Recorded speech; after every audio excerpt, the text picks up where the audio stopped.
नमस्कार मित्रांनो, जर तुम्हाला तुमचा मुलगा, तुमचा मुलगी, तुमचं कोणी किंवा तुम्ही स्वतः पहिलीपासून ग्रॅज्युएशन, पोस्ट ग्रॅज्युएशनपर्यंत डिप्लोमा असं पुढे शिकत असाल आणि जर तुम्हाला सुद्धा स्कॉलरशिपचा फायदा घ्यायचा असेल तर तुम्ही हा व्हिडिओ शेवटपर्यंत बघा. म्हणजे तुम्हाला या व्हिडिओमध्ये त्याबद्दलची माहिती मी दिलेली आहे ती मिळेल. मी ज्या बँकेमध्ये काम करतो तेच बँक ही स्कॉलरशिप ऑफर करते, म्हणून तुम्हाला सविस्तर अशी आणि ऑथेंटिक माहिती या व्हिडिओमध्ये मिळणार आहे. तुमच्या सर्वांचं पुन्हा एकदा आपल्या या चॅनलवरती स्वागत आहे. आज मी तुम्हाला एक विशेष प्रकारची शिष्यवृत्ती योजनेबद्दल माहिती देणार आहे. HDFC बँक ही बँक वेगवेगळ्या पोरांना स्कॉलरशिप देते. तर जर तुम्हाला सुद्धा तुमचा मुलगा पहिली ते 12वी पर्यंत डिप्लोमा, IT अशा कुठल्याही स्ट्रीममध्ये जर शिकत असेल आणि तुम्हाला जर स्कॉलरशिप घ्यायची असेल तर तुम्ही ह्या कार्यक्रमाला एनरोल करू शकता, त्याचं ॲडमिशन घेऊ शकता. ॲडमिशन घ्यायची प्रोसेस खूप सोपी आहे आणि ऑनलाईन आहे. तर जर तुम्हाला याचा फायदा घ्यायचा असेल या स्कॉलरशिपचा तर याचा कसा घ्यायचा, काय घ्यायचा, ह्या सगळ्या गोष्टी आज या व्हिडिओमध्ये मी सविस्तरमध्ये सांगणार आहे. याच्यासाठी काय डॉक्युमेंट लागतात, काय कागदपत्र लागतात, कुठे जाऊन अप्लाय करायचं, याची लिंक कोणती आहे, या अशा बऱ्याचशा गोष्टी याचं सांगणार आहे. यासोबतच ज्या आपला पुढचा व्हिडिओ असणार आहे त्याच्यामध्ये सुद्धा अशा आपल्याकडे 20 वेगवेगळ्या कंपन्या येतात ज्या स्कॉलरशिप प्रोव्हाइड करतात. त्यांच्याबद्दल सुद्धा आपण माहिती देणार आहोत. जसं JK टायर प्रोव्हाइड करतं, महिंद्रा प्रोव्हाइड करतं, कोटक बँक सुद्धा विद्यार्थ्यांना स्कॉलरशिप देते. त्याच्यानंतर निकॉन जी कंपनी आहे ती सुद्धा विद्यार्थ्यांना स्कॉलरशिप देते. त्यानंतर कॉलेज बोर्ड नावाची कंपनी आहे, पॅनासॉनिक नावाची कंपनी आहे, रमाकांत मुंजाळ स्कॉलरशिप म्हणून एक योजना आहे, त्याच्यामध्ये सुद्धा पोरांना स्कॉलरशिप मिळते. पहिली ते ग्रॅज्युएशन पर्यंतच्या मुलांना, पोस्ट ग्रॅज्युएशन पर्यंतच्या मुलांना स्कॉलरशिप याच्यामध्ये मिळते. तर ते लोक सुद्धा या स्कॉलरशिपचा फायदा घेऊ शकतात. अशी उज्जीवन बँक जी आहे ती सुद्धा स्कॉलरशिप देते. जर तुम्हाला त्या स्कॉलरशिपचा म्हणजे तुम्ही सगळ्या स्कॉलरशिपचा जर फायदा घेतला तर तुम्हाला बऱ्यापैकी तुमचं शिक्षण जे आहे ते फ्रीमध्ये होऊ शकतं. तर याच्यासाठी काय प्रोसेस आहे याचे सगळा व्हिडिओ पुढच्या व्हिडिओमध्ये येणार आहे. आज आपण HDFC बँके थ्रू दिली जाणारी जी स्कॉलरशिप आहे त्याच्याबद्दल माहिती पाहणार आहोत. HDFC बँकेची जर स्कॉलरशिपचं जे नाव आहे ते आहे HDFC बँक परिवर्तन म्हणून. तुम्ही गुगलवरती जरी सर्च केलं तर तुम्हाला पहिल्या 1-2 रिझल्टमध्येच आपल्या बँकेची लिंक मिळेल आणि लिंक मिळाल्यानंतर आपण तिथे अप्लाय करू शकता.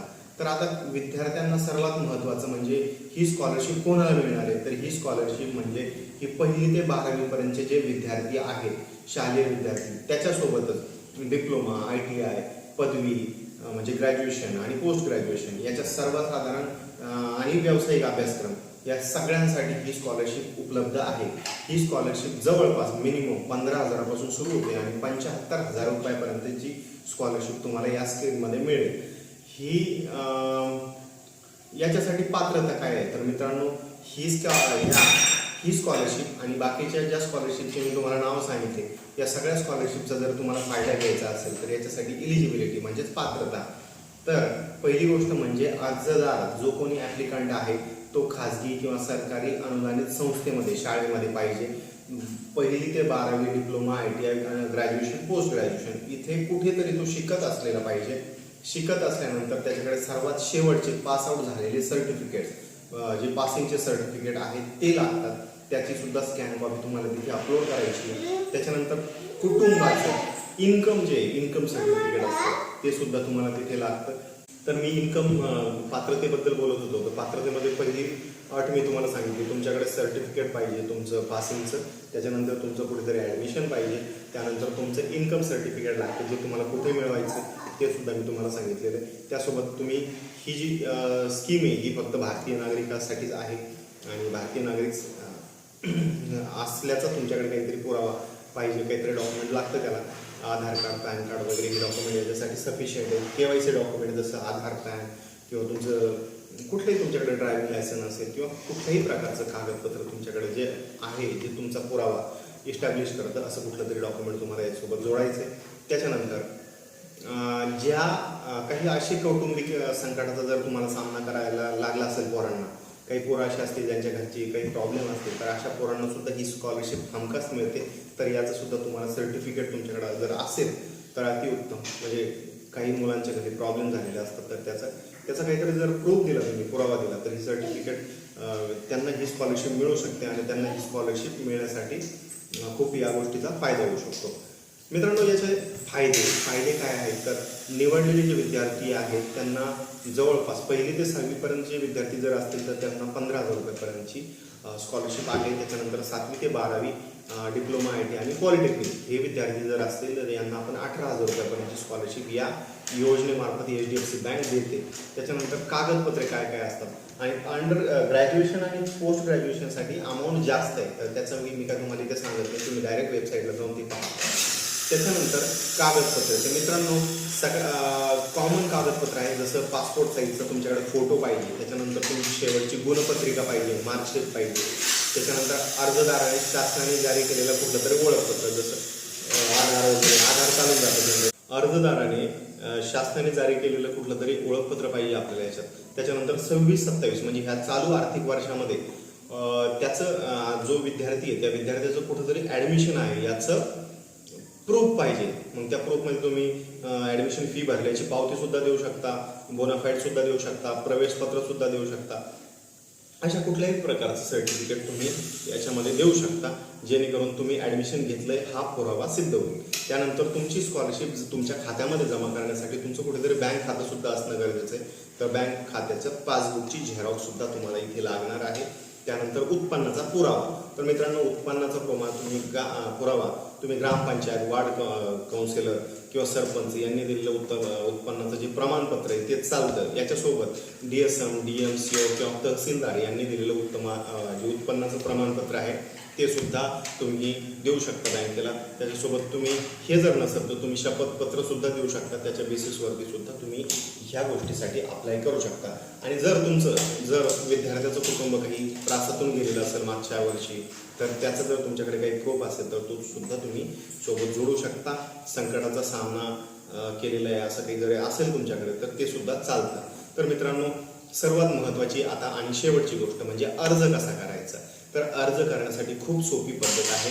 लिंक मी डिस्क्रिप्शन बॉक्समध्ये दिलेली आहे, परंतु लिंक चेंज होत राहते. जर ही लिंक चालली नाही तर मला नक्की तसं कमेंट करा, मी तुम्हाला दुसरी लिंक याच्यामध्ये देईल. आणि दुसरा मार्ग, तुम्ही गुगलवरती जाऊन सुद्धा या स्कॉलरशिपसाठी अप्लाय करू शकता. अप्लाय करायचं असेल, काही अडचण आली असेल तर तसं तुम्ही कमेंटमध्ये टाका. आपण आमचे जे कम्प्युटर ऑपरेटर्स आहेत मित्र, तर त्यांच्या थ्रू सुद्धा तुम्ही ह्या स्कॉलरशिपसाठी अप्लाय करू शकतात. म्हणजे ज्याचं कम्प्युटर सेंटर असतं, CSC सेंटर असतं, त्यांना सुद्धा या लिंकवरती जाऊन अप्लाय करता येतं, तर तिथून तुम्ही करू शकता. तर खूप सोपी प्रोसेस आहे. वेबसाईट आहे, वेबसाईटवरती गेल्यानंतर तुम्हाला फक्त अप्लाय नाव म्हणून किंवा अर्ज करा म्हणून तिथे आहे बटन, त्या बटनावरती क्लिक करायचं. क्लिक केल्यानंतर तुम्ही त्या वेबसाईटला व्हिजिट झाल्यानंतर तुम्हाला तुमची डिटेल सगळी भरायची आहे. डिटेल भरल्यानंतर तुमचे कागदपत्र आहेत ते स्कॅन करून घ्यायचे आणि ते स्कॅन केलेले कागदपत्र तिथे तुम्हाला जोडायचे. त्यानंतर अटी आणि शर्तीला ॲक्सेप्टेड करायचं आणि सबमिट करायचं. जर तुमचं सगळे अर्ज वगैरे बरोबर असेल, एकदा चेक करून घ्यायचं. बरोबर जर असेल तर सबमिट नाव करायचं. अर्ज तुमचा त्यांच्याकडे चालला जातो. तुम्हाला एक ॲक्नॉलेजमेंट नंबर मिळते. त्या ॲक्नॉलेजमेंट नंबरच्या बेसिसवरती तुम्ही तुमची स्कॉलरशिपला पात्र आहात नाही आहात, काही क्वेरी असेल तर ह्या सगळ्या गोष्टी तुम्हाला तिथे कळतात. तर मी आता तुम्हाला HDFCची ECSS परिवर्तन स्कॉलरशिप कशी प्राप्त करायची याची पूर्ण माहिती दिलेली आहे. तर तुम्ही सुद्धा तुमचं पाल्य असेल, तुमचा मुलगा असेल, आई वडील, तुम्ही कोणी जर हा व्हिडिओ पाहत असाल तर तुम्ही सुद्धा तुमच्या मुलासाठी, तुमच्या लेकरासाठी ह्या स्कॉलरशिपचा फायदा घेऊ शकता आणि आपल्या या वेबसाईटवरती जाऊन अप्लाय करू शकता. मागच्या वर्षी जवळपास 25 ते 30 हजार विद्यार्थ्यांना याचा फायदा झालेला आहे. यावर्षी सुद्धा बँकेचा हाच प्रोजेक्ट आहे, CSR मधून पैसे खर्च करण्याचा, जे गरजू विद्यार्थी आहेत त्यांना मदत करण्याचा. तर तुम्ही सुद्धा या मदतीसाठी जर पात्र असाल तर नक्की ही मदत तुम्ही प्राप्त करून घ्या. मी आता इथे हा व्हिडिओ संपवतो, इथे थांबतो. आपण परत दुसऱ्या स्कॉलरशिप्स आहेत आपल्याकडे, बहुत स्कॉलरशिप्स आहेत, त्याची माहिती मी तुम्हाला नेक्स्ट व्हिडिओमध्ये देतो. म्हणून तुम्ही चॅनलला सबस्क्राईब सुद्धा करून ठेवा, जेणेकरून तुमचा जो व्हिडिओ आहे तो स्किप होणार नाही आणि तुम्हाला योग्य माहिती तुमच्यापर्यंत पोहोचवेल. तर जय हिंद, जय महाराष्ट्र. परत भेटूया नवीन व्हिडिओ.